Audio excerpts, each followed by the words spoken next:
ከዚህ ትልቅ ተራራ ስር የ1 ቢሊዮን ዶላር መደበቂያ ቦታ አለ። ይሄም የተገነባው ከመሬት 610 ሜትር ያህል ጥልቀት ላይ ነው። ተራራው ስር ነው ያለ ነው። እናም እዚህ ቦታ ላይ በመደበቅ እስካሁን የተሰሩትን የአቶሚክ ቦምቦች በሙሉ መከላከል ይቻላል። እናም አሁን ልዩነቱን አሳያችኋለሁ። የ50 ሚሊዮን ዶላር መደበቂያ ቦታ፣ ይሄ ደግሞ የ30 ሚሊዮን ዶላር መደበቂያ ቦታ፣ እንዲሁም ሌሎች መደበቂያ ቦታዎችን። ሁሉንም የምንጀምረው ግን ከዚህ $1 ከሚያወጣ መደበቂያ ቦታ ነው። አሪፍ ይመስላል። ኑ እስኪ ውስጥ እንግባና ምን እንዳለን እንይ። እሺ ሰዎች፣ አሁን ቤቱን አስጎበኛችኋለሁ። ጉብኝታችን አልቋል። ይህን ቦታ የሰሩት በቀላሉ አንድ ኮንቴነር አምጥተው በመቅበር ነው። በዛ ላይ የተጣመመ ኮንቴነር። ለዚህ ነው እንግዲህ በ1 የሸጡልኝ። ቦታው የሚመስለው ግን የሆነ ቦምብ የፈነዳበት ነው። ይሄ ቦታ ከቦምብ አደጋ ይጠብቃል ብለህ ታስባለህ? በፍጹም። እስኪ እንሞክሯ። ወርውሩት። ምን የምርህን ነው? መደበቂያ ቦታዎቹ የበለጠ እየጨመሩ ነው የሚሄዱት። እስኪ ወደ ቀጣዩ እንሂድ። ቀጣዩ ደግሞ የ1 ሚሊዮን ዶላር መደበቂያ ቦታ ነው። ቦታው የተሰራው በራሱ ሚሳኤል መተኮስ እንዲችል ተደርጎ ነው። ወደ ውስጥ ለመግባት ግን በጣም ብዙ ደረጃዎችን እንወርዳለን።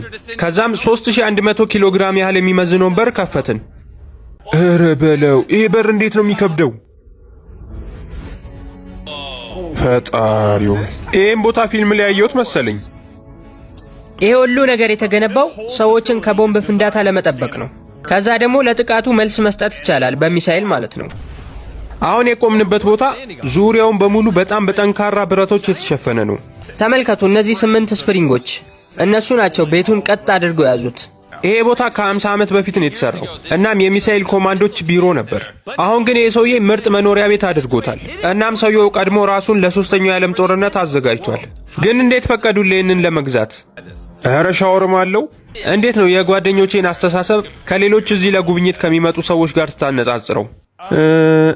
ይመስለኛል ዝቅተኛ ነው። አዎ፣ አሁን 2 ፎቆቹን ወደ ታች እንወርዳለን። ይሄ የመጨረሻ ዝቅተኛው ቦታ ነው። እዚህ ውስጥ እንደምታዩት ምግብ ማብሰያ ቦታ አለ፣ ሳሎን አለ። በመጨረሻም በጣም ድብቁ ቦታ ላይ ወስዶናል፣ ወደ ኒውክሌር ማስወንጨፊያው ቦታ። ከብዙ ዓመታት በፊት እዚህ ቦታ ላይ ትክክለኛ ሚሳኤሎች ነበር የሚቀመጡት። እረ በለው ጂሚናዮማ፣ ምንድን ነው? ወደዛ ግን እንዴት ነው? ደህንነቱ የተጠበቀ ነው? አይ አይደለም። ተው እንጂ ካርል፣ ደህንነቱ የተጠበቀ አይደለም ነው እኮ ያለው። ኧረ ተው እንዴ! ምንም ነገር አይታይም። በጣም የሚገርማችሁ ነገር ግን ገና እየጀመርን ያለ ነው። ከዚህ በኋላ የምናያቸው መደበቂያዎች በሙሉ ደግሞ እየጨመሩ የሚሄዱ ናቸው። ምናልባት ግን እናንተ የራሳችሁ መደበቂያ መስራት ከፈለጋችሁ ይሄንን አስመስላችሁ መስራት የምትችሉ ይመስለኛል።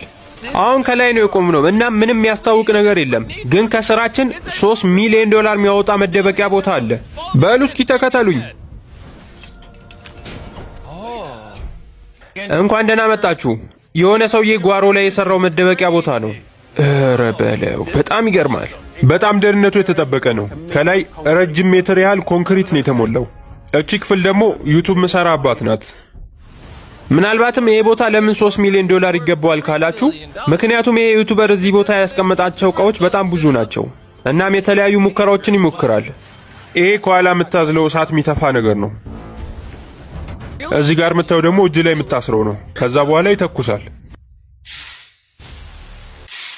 ኧረ በለው፣ በጣም ይገርማል። ምንድን ነው?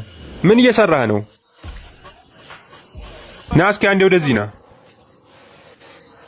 ወይኔ ምንድን ነው? ይሄ ቦታ ምንም እየተመቸኝ አይደለም። በቃ ቤትን እንዳታቃጥለው። መሞከር ትፈልጋለህ? አዎ። ይሄ ሰውዬ እብድ ነው። በነገራችን ላይ ይሄ ብቻ አይደለም፣ ከታች ሌላ ክፍል አለ። የምርህን ነው? ኧረ በለው፣ ይሄ ከቅድሙ የበለጠ ይሰፋ የለ እንዴ? እዚህ ክፍል ውስጥ ደግሞ አንድ የሰራውን ነገር አይተናል። በጣም ግን አደገኛ ነገር ነው። ይህን መተኮሻ ተመልከቱት። ማንኛውም ነገር በአፉ ከከተታችሁት ምርጥ አድርጎ ይወረውርላችኋል።